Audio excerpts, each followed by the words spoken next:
Vamos a presentar a don Miguel Ángel Dionisio, que es sacerdote de la diócesis de Toledo y se ha doctorado en Historia por la Universidad Autónoma de Madrid con una tesis sobre el cardenal Isidro Gomá y la Iglesia española en los años 30. Y esto es lo que nos coloca también aquí en este periodo que tratamos de estudiar.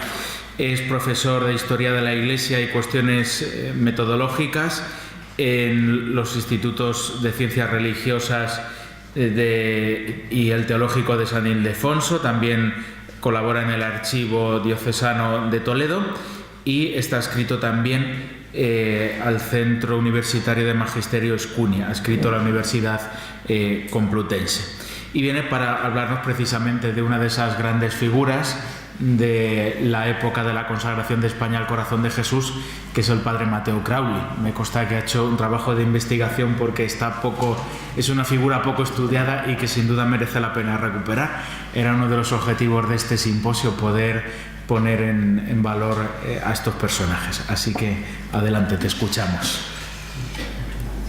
Muchísimas gracias, don Víctor. Quiero agradecer también a don Ginés y también de una manera muy especial a don José Rico, que antes de desempeñar estas tareas episcopales en esta diócesis de Getafe, pues fuimos hermanos en el presbiterio diocesano de Toledo y también compañeros en el Instituto Teológico de Toledo. Entonces, para mí es una gran alegría pues encontrarme aquí, encontrarme en este simposio, que yo creo que realmente es importante que hagamos memoria de nuestra historia. Yo a mis alumnos insisto mucho en que lean historia. Esto es una idea que nos transmitía cuando éramos seminaristas el siempre recordado don Marcelo, la importancia de leer la historia de la Iglesia. Y es que además nos hace mucho bien, porque cuando uno va recorriendo toda la historia de la Iglesia, pues relativiza muchas cuestiones. Claro, somos hijos de nuestro tiempo, vivimos en nuestro contexto concreto, con dificultades, los tiempos recios que nos tocan vivir, porque todos son tiempos recios. Y claro, el conocer la historia nos permite primero relativizar las cosas. Bueno, pues siempre ha habido problemas, siempre ha habido dificultades. Y también suscita en nosotros la esperanza. Porque antes comentaba con don José cómo el siglo XIX, y enlazo con el magnífico encuadramiento que nos ha hecho el profesor Luis Cano, el siglo XIX es quizá final del XIX, principio del XX, la época de la historia de España que más santos canonizados tenemos. A veces uno piensa que el gran momento de la santidad española es el siglo XVI. Una Santa Teresa, un San Juan de la Cruz, un San Ignacio de Loyola, y efectivamente hay un ramillete que además todos brotan ahí de ese engarce magnífico que es San Juan de Ávila. Pero el siglo de los santos es el siglo XIX, un siglo para la Iglesia española dificilísimo, grandes dificultades, grandes persecuciones legales, incluso martirios. En 1834 se produce la matanza de frailes en Madrid y poco después en Barcelona por una corrida de toros. Y en Reus, bueno, pues esta iglesia pobre, que se ha visto despojado de sus instituciones culturales, de beneficencia, en parte ese desastre que tenía el clero español de formación era porque las grandes instituciones que la Iglesia española había ido creando fueron desamortizadas. Piensen en la Universidad de Alcalá, que la funda Cisneros para formar al clero de la Archidiócesis de Toledo. Esa es la gran finalidad de Cisneros. Bueno, pues esta iglesia da una gran cantidad de santos. Por tanto, yo creo que es también motivo de esperanza para que en nuestro momento actual, claro, tenemos que estar atentos a lo que el Espíritu Santo nos dice. El Espíritu Santo sigue actuando. Y en este momento de dificultad, de problemas, que es un momento muy difícil para nuestra Iglesia de España, el otro día cuando en toda la diócesis celebramos el día seminario, pues el gran problema de la crisis de vocaciones sacerdotales. Bueno, pues si estamos atentos, el Espíritu Santo en este momento suscitará una santidad que sea distinta a la época que hoy nos trae aquí, que sea distinta a la santidad del siglo XVI, pero que sea la santidad que la Iglesia en España necesita para afrontar estos tiempos. Pues me repito, si estamos atentos al Espíritu Santo. Y vamos a hablar de alguien que estuvo atento a lo que el Espíritu Santo le suscitó. Quiero agradecer también la invitación a hacer esta presentación, porque yo tengo que confesarles que no tenía ni idea de quién era el padre Mateo Crowley. Es más, yo cuando se me habló de él, lo primero que pensé que era el corazón de Jesús, un padre jesuita. Estuve a punto de irme a comillas para empezar allí la investigación. Bueno, pues luego efectivamente me di cuenta que no. Pero es una figura muy desconocida, una figura que tuvo un peso y una importancia en la vida de la Iglesia española, aunque él, vamos a ver ahora que él no es español, y en la vida de la Iglesia universal. Realmente es una figura fascinante. Que antes hablábamos que no sabemos si el proceso se inició o no se ha iniciado, pero bueno, es verdad que no nos atañe a nosotros porque él falleció en Chile, pero es una figura de estas que realmente merecería la pena recalcar su modelo como modelo de santidad. Bueno, pues sin más voy a empezar con la presentación de esta figura tan fascinante. Habría que engarzar, pero no voy a hablar de ello porque lo doy por supuesto y supongo que a lo largo de este año habrá muchos momentos para recordarlo, en lo que es la tradición de la devoción al corazón de Jesús en la Iglesia de España. Una devoción que llega un poco más tardíamente que en Francia, que es donde surge, aunque enlaza con la devoción medieval a las 5 llagas de Cristo. Bueno, esto no me voy a alargar porque si vamos hacia atrás no avanzamos. Pero arranca en el siglo XVIII en España con el padre Bernardo de Hoyos, va a sufrir las crisis que conllevó la supresión de la Compañía de Jesús, y que en el siglo XIX va a resurgir una potencia extraordinaria. Antes el profesor Cano ha hecho alusión pues, a las congregaciones que surgen bajo la protección o la advocación del Sagrado Corazón de Jesús. Muchísimas. Es una floración es la gran devoción que existe en la España de finales del XIX y principios del XX. Y una de esas prácticas asociadas a la devoción del corazón de Jesús es la de la entronización y la de la consagración de los hogares, que a veces expresaba pues, en algo que todavía podemos encontrar, sobre todo en los centros de las ciudades, esas placas del corazón de Jesús, que incluso generaron en aquel momento, en alguno de los momentos de conflicto anticlerical, una auténtica guerra de placas. Unos los quitaban, otros los ponían. Bueno, pues en este contexto aparece la figura del padre Mateo Crowley Boeve y Murga.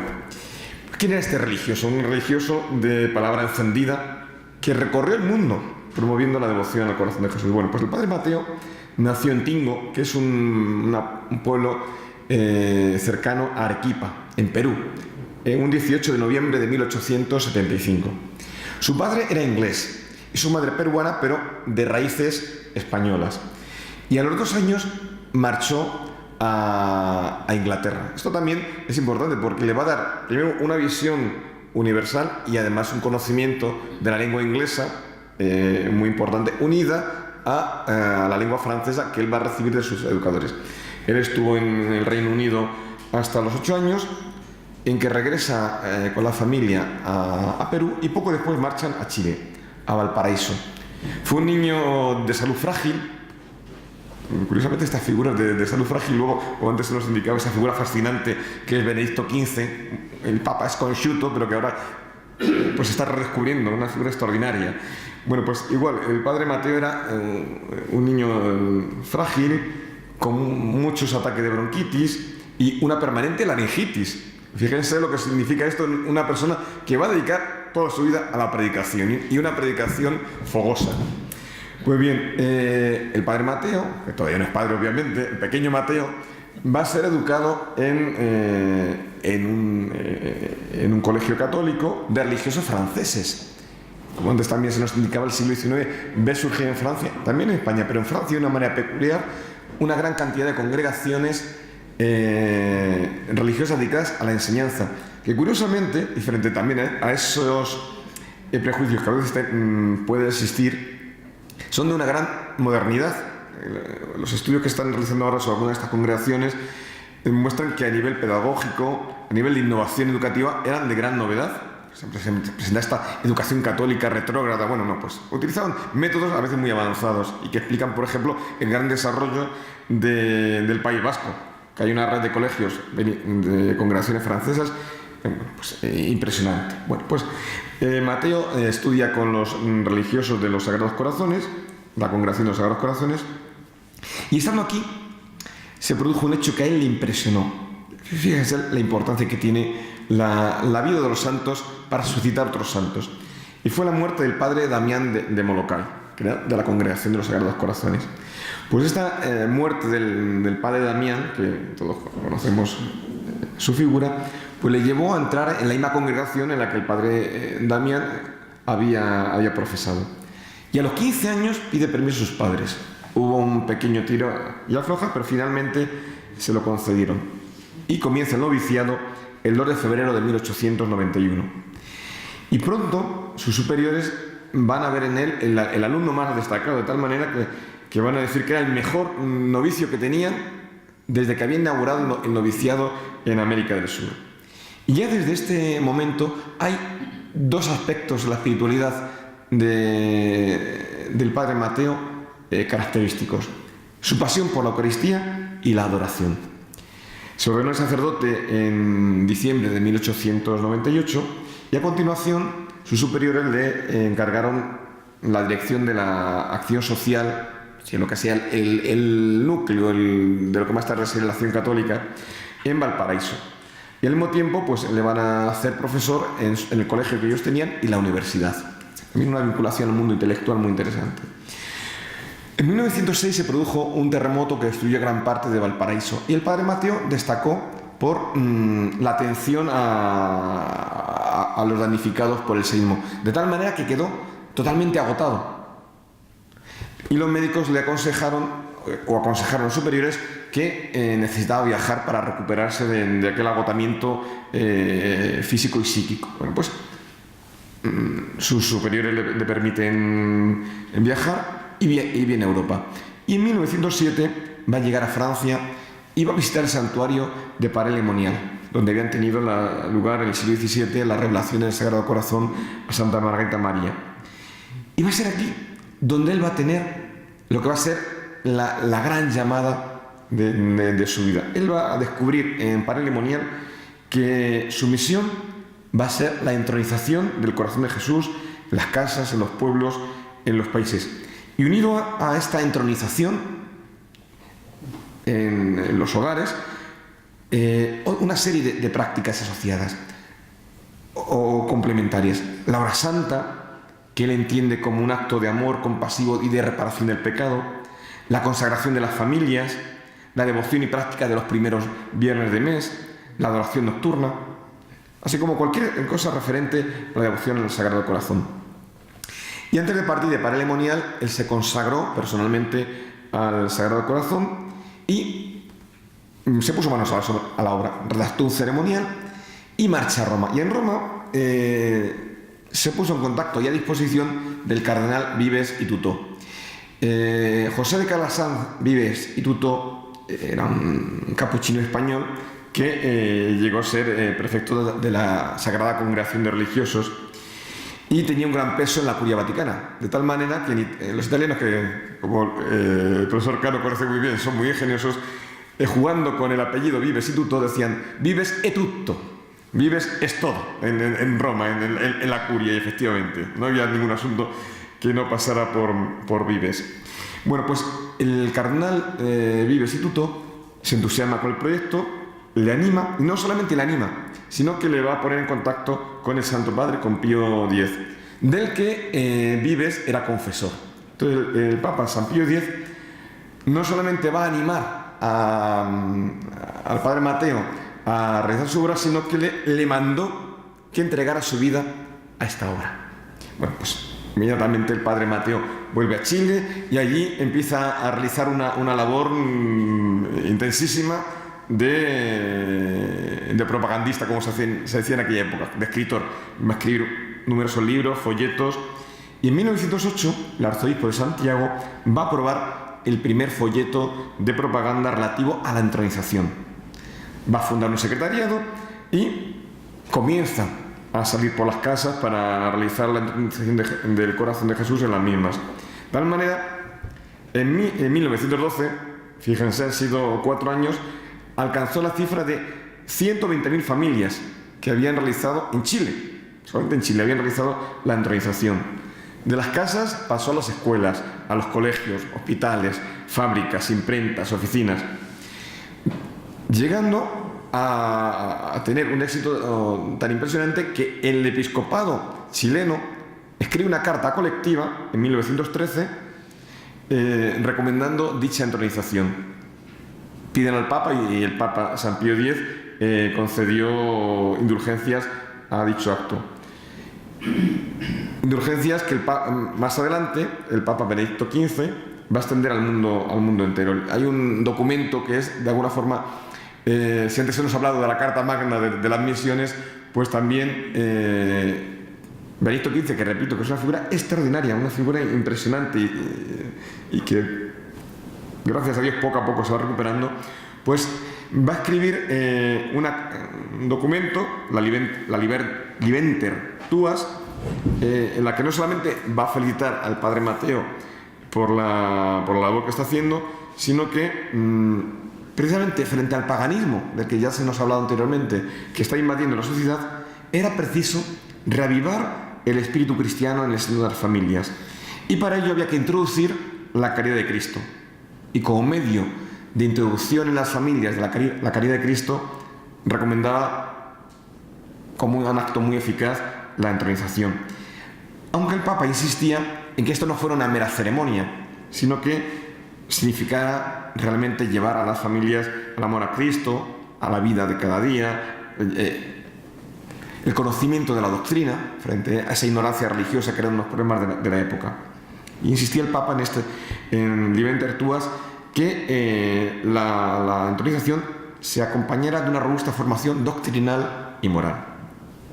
El Padre Mateo continuó su labor de predicación en conventos, en colegios, en parroquias, fundó una revista, El Primer Viernes, nombre significativo, escribía artículos en periódicos, en revistas, y de Chile extiende su labor a Perú, a Uruguay, Argentina.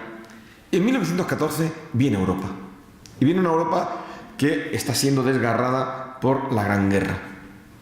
Una Europa en la que los católicos, ya divididos porque pedían a Dios que le diera la victoria a sus propias armas. Por eso fue tan incomprendido ese llamamiento tan dramático que hizo el Papa Benedicto XV al definir pues esa inútil strage que él dice en 1917.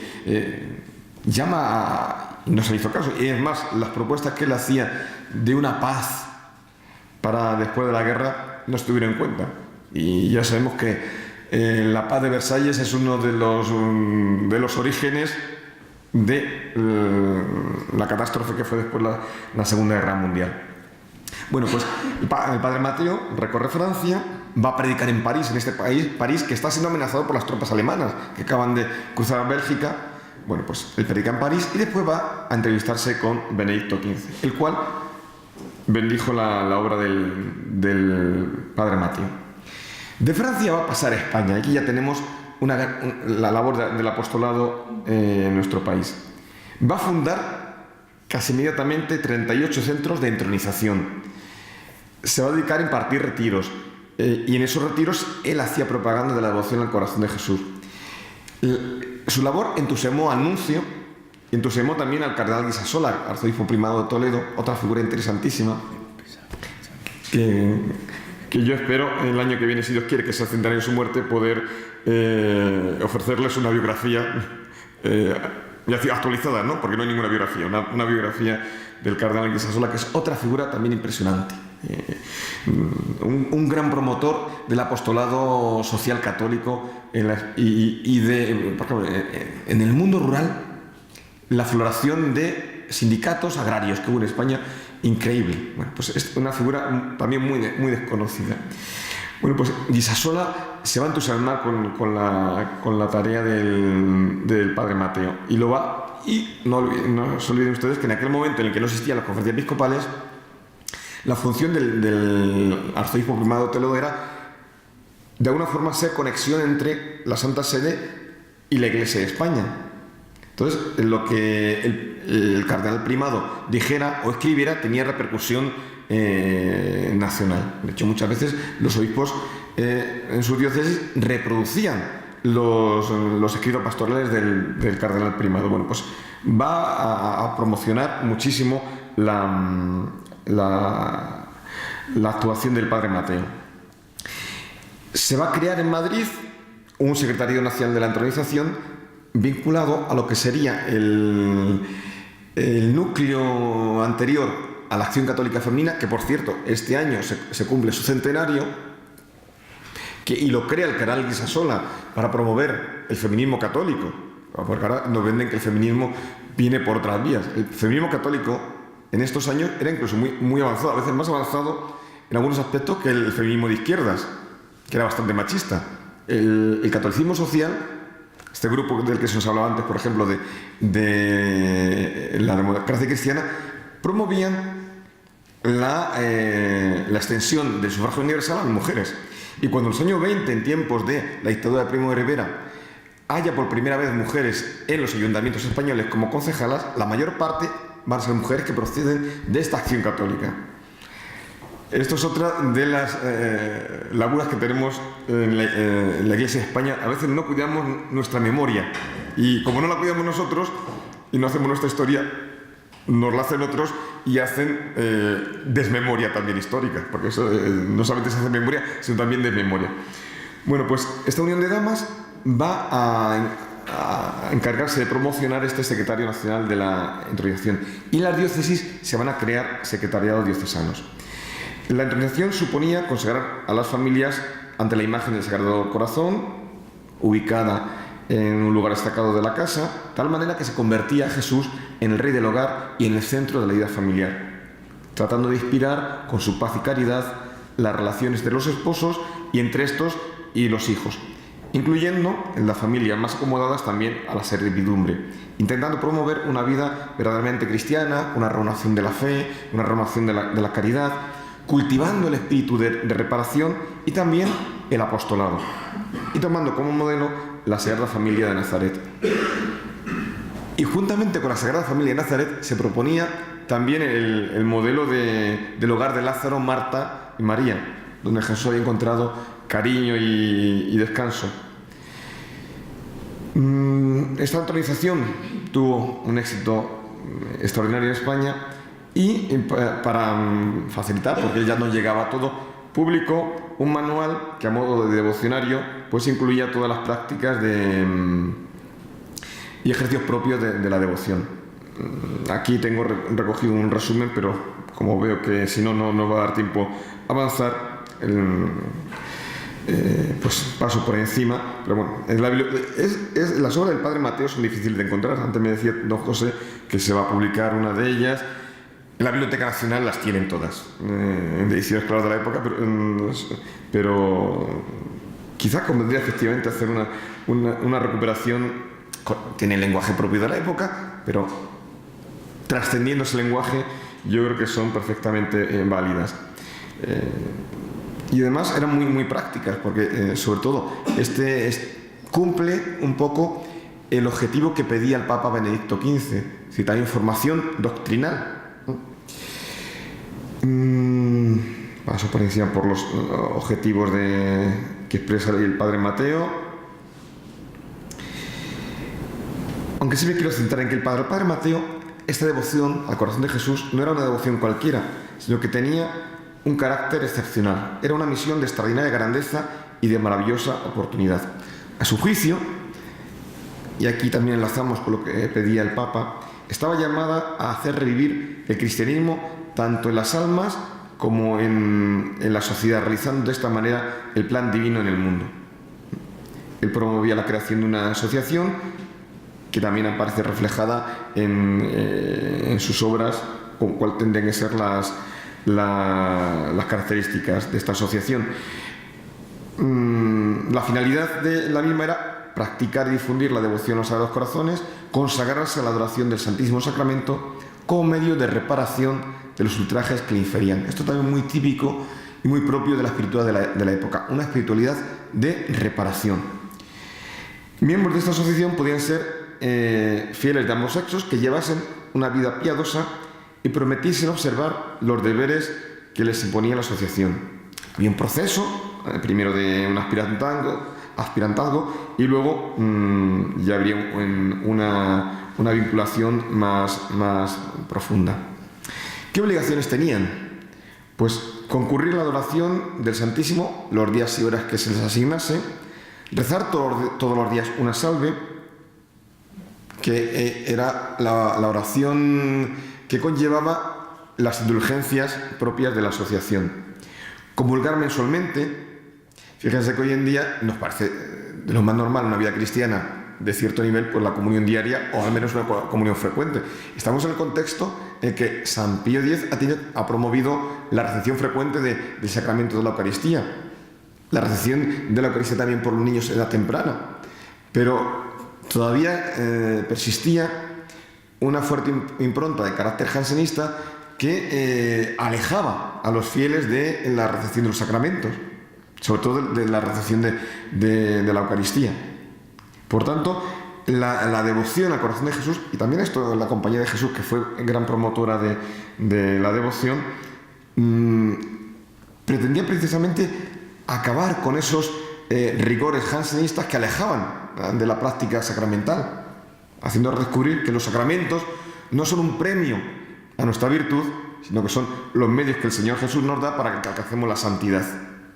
Todos somos indignos de recibir la Eucaristía, pero el Señor, si tenemos las condiciones requeridas, nos quiere dar el regalo de recibir su cuerpo.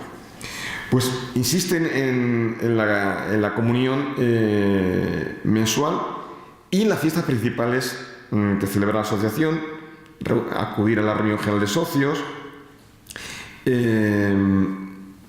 al fallecer alguno de los socios, ofrecer una comunión o un rosario por el descanso de su alma, rezar al menos una vez a la semana con los otros miembros de la asociación los oficios parvos de los Sagrados Corazones. Entonces, hoy en día también nos parece lógico, después del Concilio Vaticano II, rezar la liturgia de las horas como parte integrante de la vida espiritual del pueblo de Dios. Bueno, pues en aquella época no era tan usual, era algo reservado a religiosos y clérigos. Bueno, pues crear este espíritu de oración rezando el oficio era el propio de los Sagrados Corazones. El día de la solemnidad del Sagrado Corazón de Jesús se le daba mucha importancia. Bueno, y esto no solamente a los miembros de la asociación les atañía, sino era muy usual en la España del principio del siglo, hasta los años 30, la celebración del Sagrado Corazón de Jesús tenía una visibilidad pública muy importante, poniendo en los balcones o imágenes o banderas con el corazón de Jesús. O sea, que quizá hoy en día hemos perdido la noción de la importancia que tenía incluso visual la devoción al Sagrado Corazón. Bueno, pues más adelante seguiría, ya no hablo más de la asociación. En 1919 tendrá otra obra, el Padre Mateo, en el que recoge las numerosísimas cartas de aliento que recibió es un libro que se titula Entronización del Sagrado Corazón de Jesús en los hogares mediante la solemne consagración de las familias al mismo Divino Corazón por un padre de la Congregación de los Sagrados Corazones. Sabemos que es el Padre Mateo, pero no aparece su nombre en este folleto. Y él recoge al principio las cartas que recibió de prelados de primera categoría, como el cardenal Bilot, como el cardenal Van Ronsun, alentándole a continuar esta labor. De España se trasladó a Francia, a Suiza, en esta Europa que se reconstruía tras la guerra, Austria, Holanda, Italia, y en 1919 vuelve a España y va a asistir a la consagración del Sagrado Corazón. Y la construcción del monumento. Y aquí vamos a ver cuál fue la implicación del Padre Mateo en ella. Bueno, pues tiene un papel esencial. Ya les he dicho que en 1914, cuando viene por primera vez a España el Padre Mateo, pues impulsó las entronizaciones en los hogares. A medida que éstas se multiplicaban, creció la idea de realizar una entronización nacional. Y aquí tenemos, de nuevo, porque los santos normalmente se enlazan. Bueno, pues aquí tenemos, se nos ha hablado antes del Padre Rubio, pues el Padre San José María Rubio, pues se vinculó también fuertemente a promover la iniciativa. Y luego también las mujeres vinculadas al catolicismo social lo promovieron. Y fue durante una conferencia impartida en el Centro de Defensa Social, dentro del ciclo que dio, organizada por dos miembros muy importantes, antes también se nos ha aludido, del catolicismo social, como eran Rafael María Lázaro y Severino Aznar, el gran sociólogo católico de la época.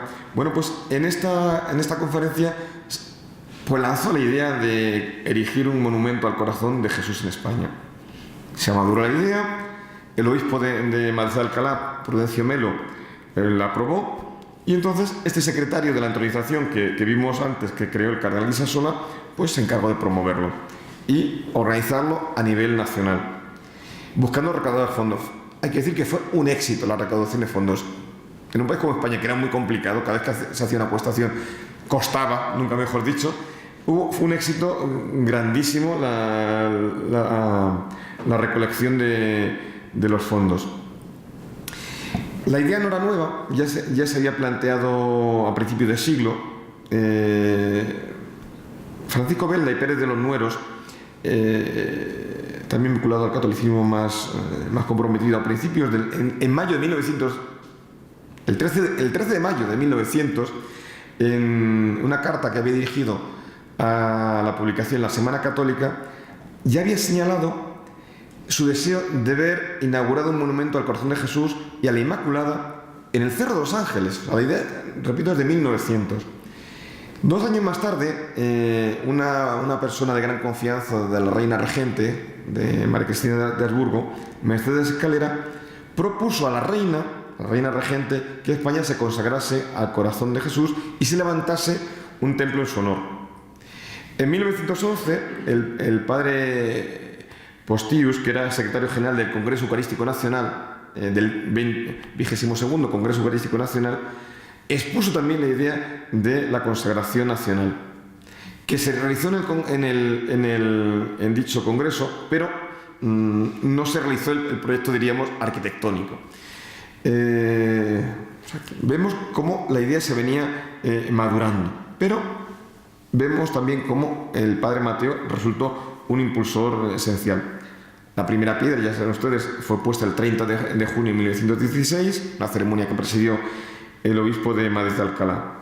El Papa Benedicto XV concedió indulgencias a todos aquellos que colaboraran en la construcción, y el padre Crowley, junto con otro padre de los Sagrados Corazones, el padre Baradat, pues recorrieron toda España haciendo propaganda, al mismo tiempo que, ya digo, se consiguió esta colaboración extraordinaria, colaborando también incluso la familia real, de tal manera que, repito, en un país donde cualquier búsqueda de fondos resultaba ardua y no lograba alcanzar el éxito, se logró un monto sobrante de $500,000 de pesetas. Pesetas de la época, $500,000 de la época, no... Bueno, pues esto además lo recalcó el país, perdón, el país no, se me va por otra cuestión. El debate, como recalcó el debate, pues en un país también donde cualquier obra se realizaba, pues el monumento al corazón de Jesús se realizó con toda regularidad, agrupando a gente de toda clase y condición.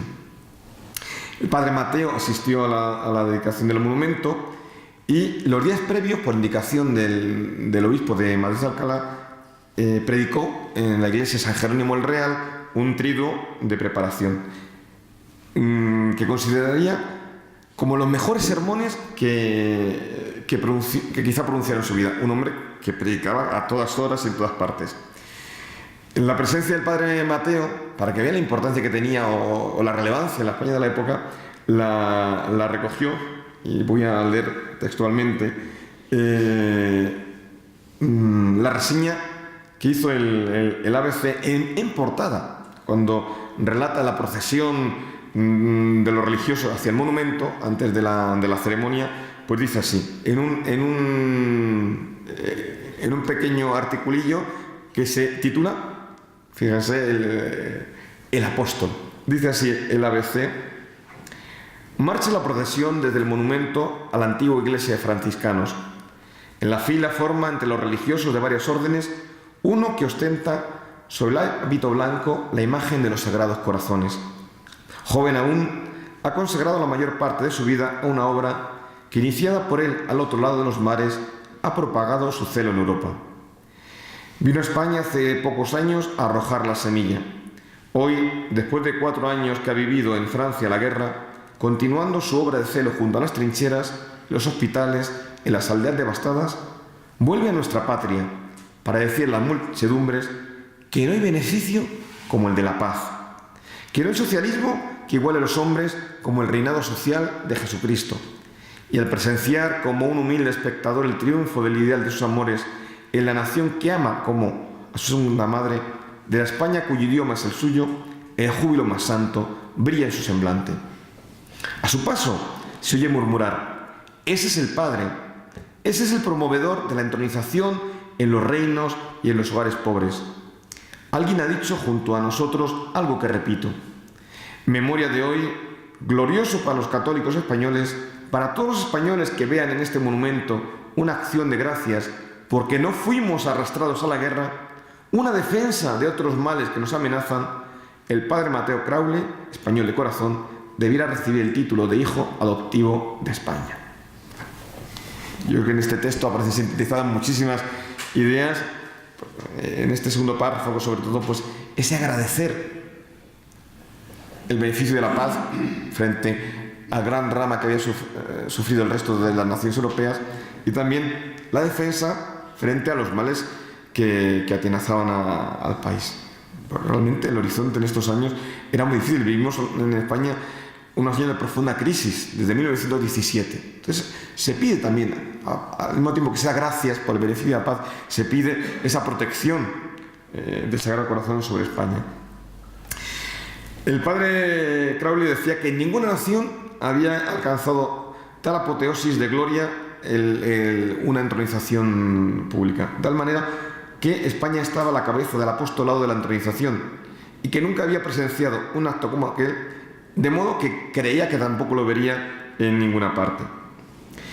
Tras la inauguración del monumento, el padre Mateo participó predicando en diversas peregrinaciones, aparte del acto que hubo el día de San Fernando. Los días posteriores son numerosas las peregrinaciones que vienen de toda España. De Madrid vienen continuamente todos los días y el padre Mateo predicaba en ellas. Bueno, pues también en este momento va a alentar la puesta en marcha de la revista Reinado Social, que van a dirigir los padres del Corazón de Jesús. Tras esta entronización en España, la vida del padre Mateo va a seguir siendo una vida de entrega total al apostolado del Corazón de Jesús, hasta que fallezca en 1960 a los 84 años. En este periodo, en el que también volvió a España en algún momento, predicó en 28 países, entre ellos países en aquel momento de tan complicado acceso como China, Japón, Ceilán, es decir, Sri Lanka, Corea, Filipinas, Estados Unidos, Canadá. Y al mismo tiempo impartía numerosas tandas de ejercicios espirituales para sacerdotes. A España volvió en 1920 y luego en 1925, en octubre, hasta noviembre de 1926. El sucesor de Benedicto XV, el Papa Pío XI, le recibió en varias ocasiones, le denominó apóstol mundial del Sagrado Corazón de Jesús. Y el Papa se opuso a la petición del gobierno chileno, que pedía que el padre Mateo le nombraran arzobispo de Santiago de Chile. Y el Papa dijo que prefería que se dedicara a la labor de propagación de la devoción al Corazón de Jesús y de la entronización. Es más, el Papa Pío XI en 1935 le va a indicar que pase a Extremo Oriente, y es cuando tiene este recorrido por Asia, por Oceanía, hasta 1940, que es cuando va a comenzar su labor en Norteamérica, en Estados Unidos. Sus últimos años van a estar marcados por la enfermedad. Una enfermedad, ya les dije que desde niño tenía una salud bastante frágil, pero en 1949, estando en Canadá, va a sufrir un infarto. 10 años más tarde, en 1959, va a ser afectado por un cáncer de la sangre que le va a obligar a amputar una pierna. Intentaron incluso llevarle a Roma y era tal su estado que no, era imposible trasladarle. En un momento de mejora pudo volver a Chile y falleció en Arequipa el 4 de mayo de 1960 y está enterrado en la cripta de la Iglesia de los Sagrados Corazones de Valparaíso. Y su muerte no pasó desapercibida en España frente a la ignorancia que hoy en día, yo el primero, sufrimos con respecto al padre Mateo. En 1960 la muerte del padre Mateo apareció reflejada en la prensa. Son numerosos los diarios en los que se puede recoger la necrológica, perfiles de su vida. Bueno, pues se destacó, por ejemplo, primero esa tarea como apóstol de la entronización del Sagrado Corazón de Jesús en los hogares. Se destacó que había sido amigo y confidente de reyes y pontífices, y todo esto culminó en la celebración de un funeral por su alma, también en aquella iglesia que le había acogido para predicar el triduo preparatorio de la consagración, en San Jerónimo el Real. Era el último adiós a una figura clave en el desarrollo de la devoción al Sagrado Corazón de Jesús en nuestro país. Una figura que, con el paso del tiempo y también pues en medio de la vorágine y de las dificultades que posteriormente ha padecido la devoción al Corazón de Jesús en ese contexto tan complicado eclesial que vivió España por múltiples motivos que ahora no vamos a entrar, tras la celebración del Concilio Vaticano II, pues la figura del Padre Mateo pues se ha ido olvidando. Y yo creo que puede ser ahora un buen momento para que cada uno, pues los historiadores, desde lo que nos corresponde, y cada uno de nosotros, pues, quizás desde el lugar en el que estemos, pues conocer esta figura. Si en poco tiempo se va a poder leer de nuevo pues algunas obras, quizás leyéndolas o leyéndolas por primera vez. Repito que en la Biblioteca Nacional se pueden leer, pero sería, yo creo que un gran bien para la Iglesia de España, pues poder recibir este alimento sustancioso del Padre Mateo y que nos recondujera de nuevo, en definitiva, pues a este encuentro personal, íntimo, profundo con el Señor Jesús. Porque, en definitiva, los santos, y ese nos recordaba el Concilio Vaticano II, los santos teníamos que ser todos. La vocación universal a la santidad, que en estos años previos también, de principio de siglo, en España se empieza a redescubrir. Antes también se nos decía el padre Arintero, el redescubrimiento de la mística, otra figura que también tenemos olvidada, justamente el padre Arintero. Bueno, pues la vocación universal a la santidad que después el concilio nos recordará. Bueno, todos estamos llamados a ser santos. Y los santos, aunque estén sin canonizar o beatificar, o las figuras que han destacado por una vida cristiana intensa, pues son guías, son señales que nos van marcando el camino. Y como les decían al principio, el Padre Mateo decidió su vocación, su consagración total en la vida religiosa por el ejemplo del Padre Damián. La experiencia de muchos santos, San Ignacio de Loyola. Bueno, pues si Santo Domingo y San Agustín pudieron ser santos, ¿por qué yo no? Pues estas figuras, estén canonizadas o no lo estén, pero que nos hablan de un amor intenso a Jesucristo, yo creo que en este contexto son una llamada fuerte a descubrir o redescubrir o a tomarnos más en serio, y ahora que estamos en Cuaresma mucho más, esta vocación a la santidad, que, como también decía al principio, en el contexto complicado de la Iglesia española, difícil de la Iglesia española de estos principios del siglo XXI, pues los que van a dar la auténtica respuesta van a ser los santos. Pues que tomemos nota de ello y que estos ejemplos pues nos ayuden. Muchas gracias.